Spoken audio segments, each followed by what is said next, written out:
Assalamualaikum warahmatullahi wabarakatuh.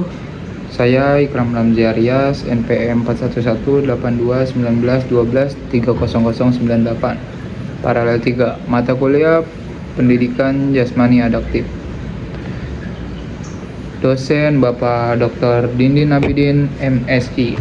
Di sini saya ingin mengerjakan tugas ulangan akhir semester dan menjelaskan tentang beberapa materi. Yang pertama ada tunanetra. Definisinya, tunanetra berasal dari kata tuna atau rusak dan netra atau mata. Kondisi ini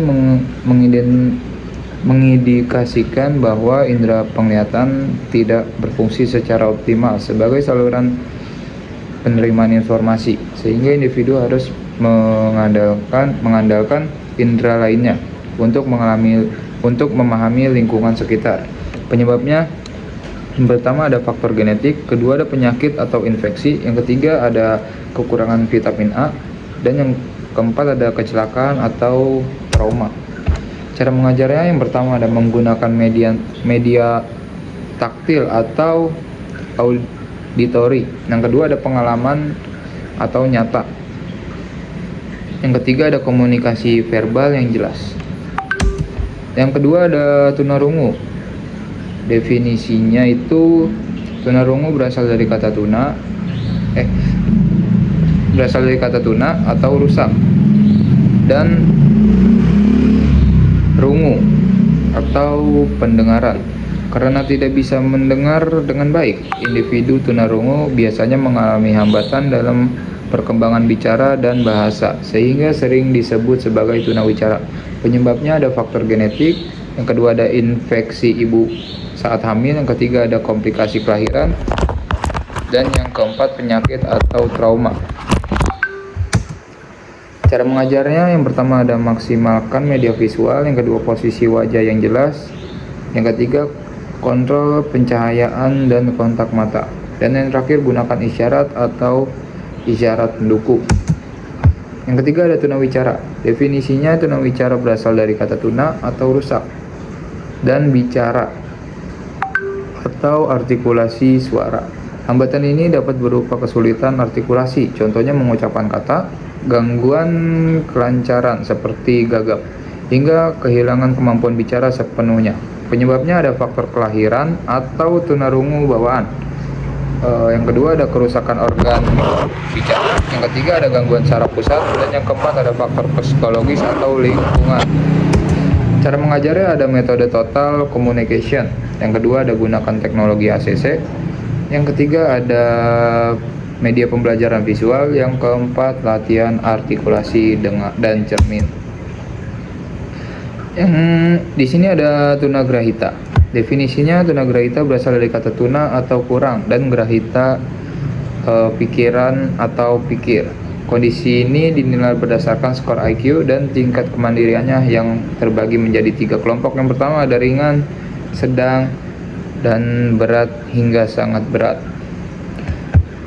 Yang ringan itu masih bisa dididik membaca, menulis, dan berhitung sederhana. Yang sedang masih bisa dilatih merawat diri sendiri, contohnya seperti makan, mandi, dan berpakaian, namun sulit untuk dalam hal akademik. Yang berat membutuhkan pengawasan dan bantuan total sepanjang hidupnya. Lanjut, penyebabnya ada, yang pertama ada faktor prenatal, yang kedua ada faktor perinatal, yang ketiga ada faktor postnatal, yang keempat ada faktor lingkungan atau psikososial.